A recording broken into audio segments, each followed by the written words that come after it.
ಅಡುಗೆ ಅನಿಲದ ಕೊರತೆ ಮತ್ತು ಬೆಲೆ ಏರಿಕೆಯನ್ನು ವಿರೋಧಿಸಿ ದಾಂಡೇಲಿಯಲ್ಲಿ ಬ್ಲಾಕ್ ಕಾಂಗ್ರೆಸ್ ನೇತೃತ್ವದಲ್ಲಿ ಪ್ರತಿಭಟನೆ. ರಸ್ತೆಯಲ್ಲೇ ಕಟ್ಟಿಗೆ ಉರಿಸಿ ಚಹಾ ಮಾಡಿ ಪ್ರತಿಭಟನೆ. ದಿನಬಳಕೆಯ ಅಡುಗೆ ಅನಿಲದ ಕೊರತೆ ಮತ್ತು ಅಡುಗೆ ಅನಿಲದ ಬೆಲೆ ಏರಿಕೆಯನ್ನು ವಿರೋಧಿಸಿ ಕಾಂಗ್ರೆಸ್ ಕಾರ್ಯಕರ್ತರು ದಾಂಡೇಲಿ ನಗರದ ಕೇಂದ್ರ ಬಸ್ ನಿಲ್ದಾಣದ ಮುಂಭಾಗದಲ್ಲಿ ಕಟ್ಟಿಗೆಯಲ್ಲಿ ಚಹಾ ತಯಾರಿಸಿ ಕೇಂದ್ರ ಸರ್ಕಾರದ ವಿರುದ್ಧ ಇಂದು ಭಾನುವಾರ ಬೆಳಗ್ಗೆ 10:30 ಗಂಟೆ ಸುಮಾರಿಗೆ ಪ್ರತಿಭಟನೆಯನ್ನು ನಡೆಸಿ ಘೋಷಣೆಗಳನ್ನು ಕೂಗಿದರು. ಈ ಸಂದರ್ಭದಲ್ಲಿ ಬ್ಲಾಕ್ ಕಾಂಗ್ರೆಸ್ ಅಧ್ಯಕ್ಷರಾದ ಮೋಹನ್ ಹಲ್ವಾಯಿ ಅವರು ಮಾತನಾಡಿ, ವಿಶ್ವದಲ್ಲಿ ಭಾರತ ನಂಬರ್ 1 ಎಂದು ಹೇಳಿಕೊಳ್ಳುವ ಅಂಧ ಭಕ್ತರು ಈಗ ದೇಶದಲ್ಲಿ ಅಡುಗೆ ಅನಿಲ, ಪೆಟ್ರೋಲ್, ಡೀಸೆಲ್ ಕೊರತೆಯಾದರೂ ಮೌನ ವಹಿಸಿರುವುದು ಯಾಕೆ? ದಾಂಡೇಲಿಯಂತ ನಗರವಾಸಿ ಜನರು ಕಟ್ಟಿಗೆ ಬಳಕೆ ಮಾಡಿ ಅಡುಗೆ ಮಾಡದಂತಹ ಸ್ಥಿತಿ ಇದೆ. ಕೇವಲ ಧರ್ಮ, ದೇವರ ಹೆಸರನ್ನು ತಲೆಯಲ್ಲಿ ತುಂಬಿಕೊಂಡು ಬದುಕಲು ಸಾಧ್ಯವಿಲ್ಲ. ಅಂಧ ಭಕ್ತರು ಈಗಲಾದರೂ ಎಚ್ಚೆತ್ತುಕೊಳ್ಳಬೇಕಾಗಿದೆ. ಕೇಂದ್ರದ ಬಿಜೆಪಿ ಸರ್ಕಾರದಿಂದ ಈ ದೇಶದ ಜನರಿಗೆ, ಅದರಲ್ಲಿಯೂ ಮುಖ್ಯವಾಗಿ ಬಡ ಜನರಿಗೆ ತೀವ್ರ ಅನ್ಯಾಯವಾಗುತ್ತಿದೆ. ದೇಶದ ಜನರು ಕಾಂಗ್ರೆಸ್ ಪಕ್ಷವನ್ನು ಬೆಂಬಲಿಸಿದರೆ ಮಾತ್ರ ಭವಿಷ್ಯ ಉಜ್ವಲವಾಗಲಿದೆ.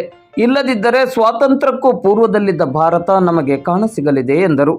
ಹಿರಿಯ ಮುಖಂಡರಾದ ತಸ್ವರ್ ಸೌದಾಗರ್ ಅವರು ಹಾಗೂ ಬ್ಲಾಕ್ ಕಾಂಗ್ರೆಸ್ ಪ್ರಧಾನ ಕಾರ್ಯದರ್ಶಿ ಕೀರ್ತಿ ಗಾಂವ್ಕರ್ ಮತ್ತು ಬ್ಲಾಕ್ ಕಾಂಗ್ರೆಸ್ ಮಹಿಳಾ ಅಧ್ಯಕ್ಷೆ ರೇಣುಕಾ ಬಂದಮ್ ಅವರು ಮಾತನಾಡಿ, ಅಡುಗೆ ಅನಿಲದ ಕೊರತೆಯಿಂದ ರಾಜ್ಯದ ಬಹುತೇಕ ಹೋಟೆಲ್ಗಳು ಬೀಗ ಹಾಕಿಕೊಳ್ಳಬೇಕಾದ ಸನ್ನಿವೇಶ ಸೃಷ್ಟಿಯಾಗಿದೆ. ರೆಸಾರ್ಟ್, ಹೋಮ್ಸ್ಟೇಗಳ ಪರಿಸ್ಥಿತಿಯಂತೂ ಹೇಳತೀರದಾಗಿದೆ. ಗೃಹಿಣಿಯರ ಪರಿಸ್ಥಿತಿಯಂತೂ ಯಾರಿಗೂ ಬೇಡವಾಗಿದೆ. ಬಿಜೆಪಿಯನ್ನು ಬೆಂಬಲಿಸುವ ಜನರು ಈಗ ಉತ್ತರಿಸಬೇಕಾಗಿದೆ. ಕೇಂದ್ರದಲ್ಲಿ ಕಾಂಗ್ರೆಸ್ ಸರ್ಕಾರ ಇದ್ದಾಗಿನ ಅಡುಗೆ ಅನಿಲದ ಬೆಲೆಯಲ್ಲಿ ದುಪ್ಪಟ್ಟು ಏರಿಕೆಯಾಗಿ ಜನಸಾಮಾನ್ಯರ ಬದುಕು ದುಸ್ತರವಾಗಿದೆ. ಕೇಂದ್ರ ಸರ್ಕಾರ ತನ್ನ ವಿದೇಶಾಂಗ ನೀತಿಯನ್ನು ಬದಲಿಸಿಕೊಳ್ಳದಿದ್ದರೆ ಬರ್ಬರವಾದ ದಿನಗಳನ್ನು ನಾವು ಕಾಣಬೇಕಾಗುತ್ತದೆ. ಟ್ರಂಪ್ ಹೇಳಿದಂತೆ ಕೇಳುವ ಕೇಂದ್ರದ ಬಿಜೆಪಿ ಸರ್ಕಾರವನ್ನು ತೊಲಗಿಸದಿದ್ದರೆ ಇನ್ನಷ್ಟು ಕಷ್ಟಕರ ದಿನಗಳನ್ನು ನಾವು ಕಾಣಬೇಕಾಗುತ್ತದೆ ಎಂದರು.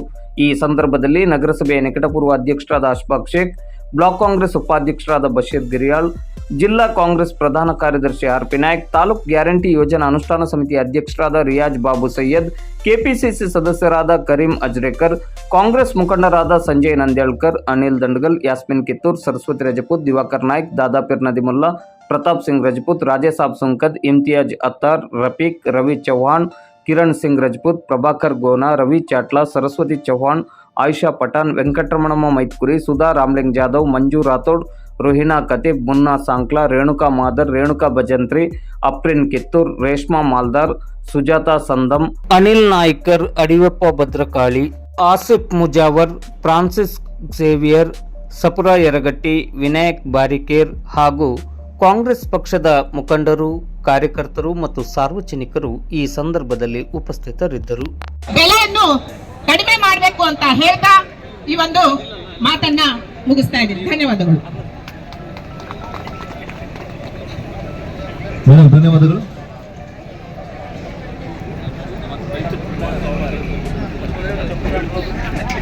ನಮ್ಮ कांग्रेस पक्षದ जो प्रतिभटना कार्यक्रम है हमारे पार्टी की वजह से ये एक बहुत महत्व कार्यक्रम है. आज पूरे विश्व में जो हालात चल रहे हैं, तेल को लेकर के, पेट्रोल डीजल को लेकर के और ये जो कुकिंग गैस को लेकर के बहुत गंभीर समस्या है. इसमें बहुत ज़्यादा महिलाओं की बहुत बड़ी समस्या होती है. और जैसा कि हमारे प्रधानमंत्री आपने एक कार्यक्रम में बताए थे कि नाली में पाइप डाल के आप चाय बना सकते हैं, तो देश भर में लोग नाली में पाइप डाल के कोशिश कर रहे हैं. ये संकट की घड़ी का अनुभव उनको नहीं है, क्योंकि शादी करने के बाद अपनी बीवी को छोड़ के चले गए. अब बीवी के साथ में होते हैं तो वो गैस कैसा उपयोग किया जाता है उनको पता चलता. ऐसा गटर में पाइप डाल के और चाय बनाने वाले पीएम के साथ में हम क्या उम्मीद रख सकते हैं? मुझे ऐसा लगता है कि वो जो गटर थी उनकी बहुत बड़ी गटर थी, उसमें कचरा बहुत ज़्यादा था, इसलिए उनको गैस आया होगा. क्योंकि साफ सफाई रखने में वो विफल रह चुके हैं. पूरे देश में संकट है और वो पूरे दुनिया भर में घूमते हैं, हजारों करोड़ रुपए खर्चा करते हैं. देश की चिंता नहीं है, गरीबों की चिंता नहीं है. लोग आज खुले आम लकड़ी पे अपना चूल्हा जलाते हैं, खाना पकाते हैं. आप न्यूज़ में देखते हैं बेंगलुरु, मुंबई, हर जगह होटल बंद होने जा रहे हैं.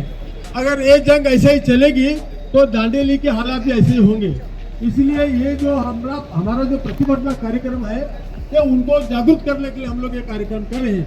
एक केंद्र सरकार जाग जाओ, अपनी नीति बदलो, आप सरेंडर कभी होना नहीं चाहिए। आपका जो पॉलिसी मैटर अपने देश में मजबूती से पकड़ के रखिए और आप अपने कार्यक्रम को बराबर चलाइए, वरना हम बहुत पीछे चले जाएंगे। हमारी इकोनॉमी बहुत खत्म होने जा रही है। आज समझ लो, आज के तारीख में अगर हम हमारे देश भर में हमारे पक्ष का जो होराट है, जो प्रतिभटना है, वो मजबूती चल रहा है। इसके लिए हमारी एक केंद्र सरकार से हमारी एक गुजारिश है कि आप अपने जो पॉलिसीज हैं उसको चेंज करो।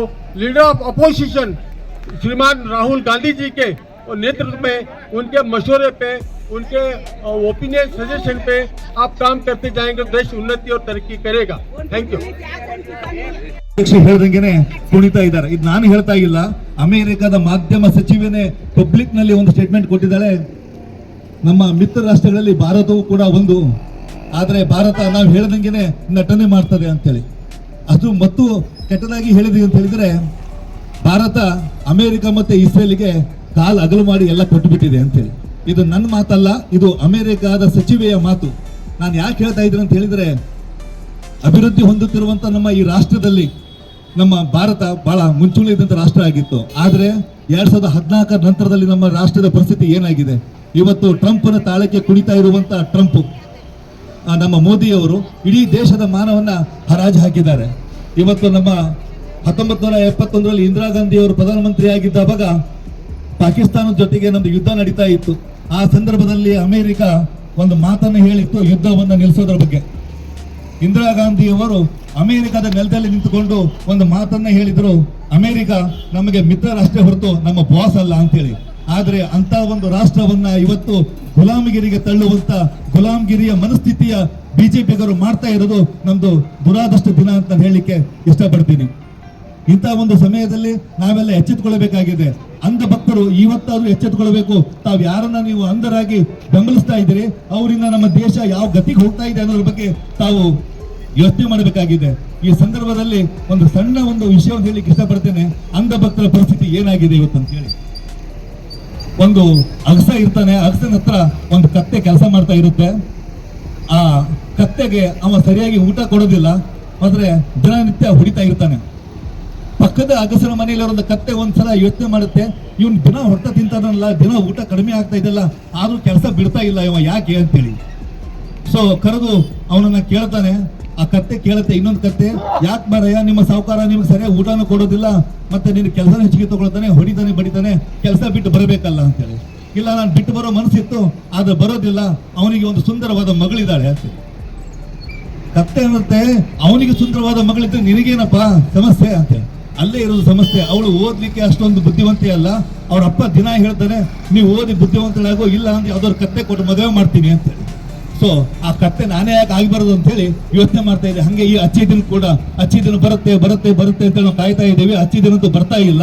ನಾವು ಆ ಕತ್ತೆ ತರ, ಈ ಅಂಧ ಭಕ್ತರ ತರ ನಮ್ಮ ದೇಶವನ್ನ ನಾವು ಮತ್ತೆ ಈ 1947ಕ್ಕಿಂತ ಹಿಂದೆ ಸ್ವಾತಂತ್ರ್ಯ ಪೂರ್ವದಲ್ಲಿ ಇದ್ದಂತ ನಮ್ಮ ರಾಷ್ಟ್ರ ಏನ್ ಪರಿಸ್ಥಿತಿ ಇತ್ತು, ಆ ಪರಿಸ್ಥಿತಿಗೆ ತಳ್ಳುವಂತ ಕೆಲಸವನ್ನ, ಆ ವ್ಯವಸ್ಥೆಯನ್ನ ಇವತ್ತಿನ ಕೇಂದ್ರ ಸರ್ಕಾರ ಮಾಡ್ತಾ ಇದೆ ಅನ್ನೋ ಮಾತನ್ನ ಹೇಳಿಕ್ಕೆ ಇಷ್ಟಪಡ್ತೀನಿ. ನೇತೃತ್ವದಲ್ಲಿ ಈ ರಸ್ತೆ ಮೇಲೆ ಮಾನವ ಸರಪಳಿ ಒಂದು ಕಾರ್ಯಕ್ರಮವನ್ನು ಹಮ್ಮಿಕೊಂಡಿದ್ವಿ. ಕಾರಣ ಇಷ್ಟೇ, ಭಾರತ ದೇಶ ಪ್ರಪಂಚದಲ್ಲಿ ನಂಬರ್ 1 ಅಂತ ಹೇಳ್ಕೊಂತ ತಿರುಗ್ತಾ ಇದ್ದಂತ ಅಂಧ ಭಕ್ತರು ಇವತ್ತು ಪಕ್ಕದ ರಾಷ್ಟ್ರದಲ್ಲಿ ಯುದ್ಧ ನಡೀತಾ ಇದೆ ಅಂತ ಹೇಳಿದ್ರೆ ಇಲ್ಲಿ ಅನಿಲ ಅಥವಾ ಡೀಸೆಲ್ ಅಥವಾ ಪೆಟ್ರೋಲ್ ಸಿಗುದಿಲ್ಲ ಅನ್ನುವಂಥದ್ದು. ಪೆಟ್ರೋಲ್ ಡೀಸೆಲ್ ಸಿಗ್ತಾ ಇದೆ ಅಂತ ಹೇಳ್ಕೊತಾ ಇದ್ದಾರೆ.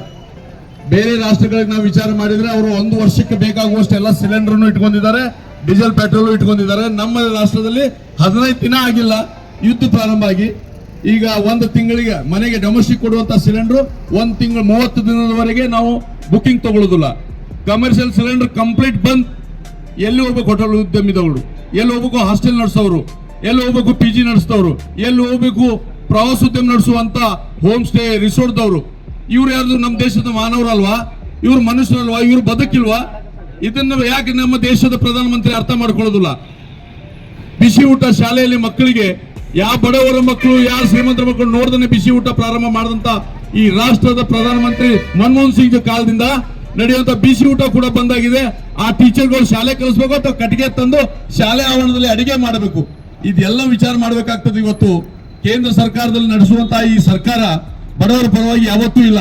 ಮಹಿಳೆಯರ ಬಗ್ಗೆ ಬಹಳಷ್ಟು ಮಾತಾಡ್ತಾರೆ, ಬೇಟಿ ಬಚಾओ ಬೇಟಿ ಪढ़ाओ, महिला चूल्हा नहीं जलाना चाहिए, धुआं होता है, धुआं होने से कैंसर आता है.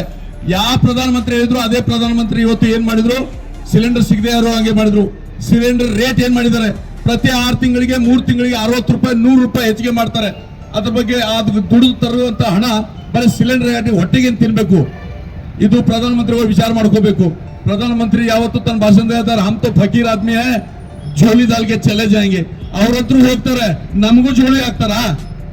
ಇದು ವಿಚಾರ ಮಾಡಬೇಕಾಗಿದೆ. ನಾ ದೇಶದ ನಾಗರಿಕರಲ್ಲಿ ಒಂದೇ ವಿನಂತಿ ಮಾಡ್ಕೊಳ್ತೀನಿ, ನಾಗರಿಕರಲ್ಲಿ ಈ ಅಂಧಭಕ್ತರನ್ನು ಮನವೊಲಿಕೆ ಮಾಡಿ, ಅಂಧಭಕ್ತರೇ ಧರ್ಮದ ಹೆಸರ ಮೇಲೆ, ದೇವಸ್ಥಾನದ ಹೆಸರ ಮೇಲೆ ಬದುಕು ಕಟ್ಕೊಳ್ಳಿಕ್ ಆಗುದಿಲ್ಲ. ನಾವು ದುಡ್ದಾಗ ಮಾತ್ರ ನಮ್ಮ ಮನೆ ನಡೀತದೆ, ನಮ್ಮ ಬದುಕು ನಡೀತದೆ. ಅಂದವಾಗ ಮಾತ್ರ ಮಾನವತೆ ಇರ್ತದೆ. ಮಾನವರಲ್ಲಿ ಬರೇ ಮನುಷ್ಯ ಒಂದೇ. ಯಾವ ರೀತಿ ಬುದ್ಧಿವಂತ ಇದ್ದಾನೆ ಅವನಿಗೆ ಮಾತ್ರ ಗೊತ್ತು ಯಾವ ಜಾತಿ ಧರ್ಮ ಇಲ್ಲ, ಮಾನವ ಜಾತಿ ಒಂದೇ.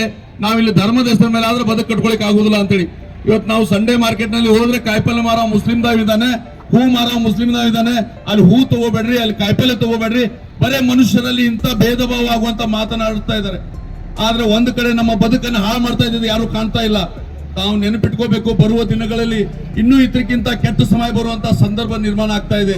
ಮನುಷ್ಯನಿಗೆ ನೋಡಿ ಮನುಷ್ಯ ಕಳೆದು ಹಾಕುವಂತ ಸಂದರ್ಭ ನಿರ್ಮಾಣ ಆಗ್ತದೆ. ಯಾಕಂದ್ರೆ ಇಲ್ಲಿ ಜಾತಿ ಕೆಲಸ ಆಡ್ತಾ ಇದೆ, ಜಾತಿ ತಾಂಡವ ಆಡ್ತಾ ಇದೆ, ಮಾನವತೆ ಕಳೆದು ಹೋಗ್ತಾ ಇದೆ. ಅದಕ್ಕಾಗಿ ಮಾನ್ಯರೇ, ನಾವು ಒಂದೇ ಒಂದು ಮಾತು ಹೇಳ್ತೀನಿ, ಇವತ್ತು ನಾವು ಸಿಲಿಂಡರ್ ಬಗ್ಗೆ ಯಾಕೆ ಸಿಗ್ತಾ ಇಲ್ಲ ಅನ್ನೋದ್ರ ಬಗ್ಗೆ ನಾವು ಪ್ರತಿಭಟನೆ ಮಾಡಿದೀವಿ. ಬರೋ ದಿನದಲ್ಲಿ ಪ್ರತಿಭಟನೆ ಮಾಡ್ಲಿಕ್ಕೆ ಬಂದ್ ನಿಲ್ಲಿಕ್ಕೆ ನಮ್ಗೆ ಶಕ್ತಿ ಬೇಕಂತ ಹೇಳಿದ್ರೆ ನಾವು ಊಟಕ್ಕೆ ಬೇಕಲ್ಲ, ಅದು ಕೂಡ ಸಿಗು ಕಷ್ಟ ಆಗುವಂತದ್ದು ಕಾಲ ದೂರಿಲ್ಲ. ಇಂಥ ಸರ್ಕಾರವನ್ನು ದೇಶದಿಂದ ಕಿತ್ತೊಗಿಬೇಕಾಗಿದೆ. ಮುಂದಿನ ದಿನಗಳಲ್ಲಿ ಜನರ ಪರವಾಗಿ, ಬಡವರ ಪರವಾಗಿ, ದೀನ ದಲಿತರ ಪರವಾಗಿ ಯಾವ ಸರ್ಕಾರ ಬಡವರ ಕೂಗು ಕೇಳ್ತದೆ ಅಂತ ಸರ್ಕಾರವನ್ನು ಕೇಂದ್ರದಲ್ಲಿ ತಂದ್ರೆ ಮಾತ್ರ ಈ ರಾಷ್ಟ್ರ ಮತ್ತೆ ಮುಂದೆ ಅಭಿವೃದ್ಧಿ ಆಗ್ತದೆ ಅನ್ನುವಂತ ಮಾತು ಹೇಳ್ತಾ ಇವತ್ತು ನಾವು ರಸ್ತೆ ಮೇಲೆ ಚಹಾ ಮಾಡ್ತಾ ಇದೀವಿ. ಯಾಕೆ ಮಾಡ್ತಾ ಇದೀವಿ ಅಂತ ಹೇಳಿದ್ರೆ ಈ ದಿನ ಬಹಳ ದೂರ ಇಲ್ಲ. ನಾವು ಕಾಡಲ್ಲಿದ್ದವ್ರು ಇದೀವಿ, ಗೋಡ್ಕೋದ್ರೆ ನಮ್ಮ ಫಾರೆಸ್ಟ್ ಡಿಪಾರ್ಟ್ಮೆಂಟ್ ಬಿಡುದಿಲ್ಲ. ನೆನ್ಪಿಟ್ಕೊಡ್ರಿ, ಸಿಲಿಂಡರ್ ಸಿಗೋದು ಅಷ್ಟೇ ಅಲ್ಲ, ಕಟ್ಟಿಗೆ ತರ್ಲಿಕ್ಕೆ ಹೋಗ್ಲಿಕ್ಕೆ ನಮಗೆ ಆಗುದಿಲ್ಲ. ಅದಕ್ಕಾಗಿ ಇವತ್ತು ದಾಂಡೇಲಿಯಲ್ಲಿ ಒಂದು ಮೂಲೆಯಲ್ಲಿ ಈ ಪ್ರತಿಭಟನೆ ಪ್ರಾರಂಭ ಆಗಿದೆ ಅಂತಲ್ಲ, ಇಡೀ ರಾಷ್ಟ್ರ ವ್ಯಾಪ್ತಿಯಲ್ಲಿ ರಾಹುಲ್ ಗಾಂಧೀಜಿಯವರ ನೇತೃತ್ವದಲ್ಲಿ ಎಲ್ಲ ಬ್ಲಾಕ್ಗಳಲ್ಲಿ ಈ ಪ್ರತಿಭಟನೆ ನಡೀತಾ ಇದ್ದಾವೆ. ಈ ಕೂಗು ಪ್ರತಿಯೊಂದು ಮನೆಯಲ್ಲಿ, ಪ್ರತಿಯೊಂದು ಅಂಧ ಭಕ್ತರಿಗೆ ಅರ್ಥ ಆಗಲಿ. ಬರುವ ದಿನದಲ್ಲಿ ಇವ್ರು ಹೇಳ್ತಾ ಇದ್ದಿದ್ದು ನಿಜ ಇದೆ. ನಾವು ಕೂಡ ಇವ್ರ ಜೊತೆಗೆ ಕೈ ಜೋಡಿಸುವ, ನಮ್ಮ ದೇಶಕ್ಕೆ ಬಡವರ ಪರವಾಗಿ ದುಡಿಯುವಂತ ಸರ್ಕಾರವನ್ನು ತರುವ ಅನ್ನುವಂತ ಮನವರಿಕೆ ಆಗಲಿ ಅನ್ನುವಂತ ಹೇಳ್ತಾ ಇವತ್ತಿನ ಪ್ರತಿಭಟನೆಗೆ ತಾವೆಲ್ಲೂ ಸಹಕರಿಸಿದ್ರಿ. ಇವತ್ತು ಈ ರಂಜಾನ ಪವಿತ್ರ ತಿಂಗಳು ನಡೀತಾ ಇದೆ, ಬಿಸಿಲು ಹೆಚ್ಚಾದ್ರೆ ತೊಂದರೆ ಆಗ್ತದೆ ಅಂತ ಹೇಳಿ ನಾವು ಬೆಳಗಿನ ಸಮಯದಲ್ಲಿ ಈ ಕಾರ್ಯಕ್ರಮ ಇಟ್ಕೊಂಡಿದ್ವಿ. ಜನರಿಗೆ ಅರಿವು ಆಗಲಿ ನಾವು ಏನ್ ಮಾಡ್ತಾ ಇದೀವಿ, ಯಾಕೆ ಮಾಡ್ತಾ ಇದೀವಿ, ಇದ್ರ ಬಗ್ಗೆ ಅವ್ರು ತಾವು ಮನವರಿಕೆ ಮಾಡ್ಕೊಳ್ಳಿ ಅನ್ನೋದಕ್ಕೋಸ್ಕರ ನಾವು ಈ ರೀತಿ ಕಾರ್ಯಕ್ರಮ ಹಮ್ಮಿಕೊಂಡಿದ್ದೀವಿ. ಹಾಗಾಗಿ ದಾಂಡೇಲಿಯ ಸಮಸ್ತ ಜನತೆಗೂ ಕೂಡ ನಮ್ಮ ಪ್ರತಿಭಟನೆಯಿಂದ ನಿಮಗೆ ತೊಂದರೆ ಆಗಿದ್ದರೆ ಕ್ಷಮೆ ಕೇಳ್ತೀವಿ. ನಮ್ಮ ಪ್ರತಿಭಟನೆಯಿಂದ ನಿಮಗೆ ಒಳ್ಳೇದಾಗುವುದಂತ ನೀವು ಸಹಕಾರ ನೀಡೋದಕ್ಕಾಗಿ ನಿಮಗೆ ಧನ್ಯವಾದ ಹೇಳ್ತಾ, ಸಾಮಾನ್ಯರ ಬದುಕನ್ನ ಬೀದಿಗೆ ತಳ್ಳಿದ ಕೇಂದ್ರ ಸರ್ಕಾರಕ್ಕೆ ಹೇಳಿ ಧಿಕ್ಕಾರ. ಪಂಪ್ನ ತಾಳಕ್ಕೆ ಕುಡಿಯುತ್ತಿರುವಂತಹ ಮೋದಿಗೆ ಹೇಳಿ ಧಿಕ್ಕಾರ. ಪಂಪ್ನ ತಾಳಕ್ಕೆ ತಕ್ಕಂತೆ ಕುಡಿಯುತ್ತಿರುವ ಮೋದಿಗೆ ಹೇಳಿ ಧಿಕ್ಕಾರ. ಧನ್ಯವಾದಗಳು. ಅಡಿಗೆ ಔಷಧ ಮಾಡಬೇಕು ನಾವು. ಒಂದೇ ಬರೋದಿಲ್ಲ, ಕಟ್ಟಿಗೆ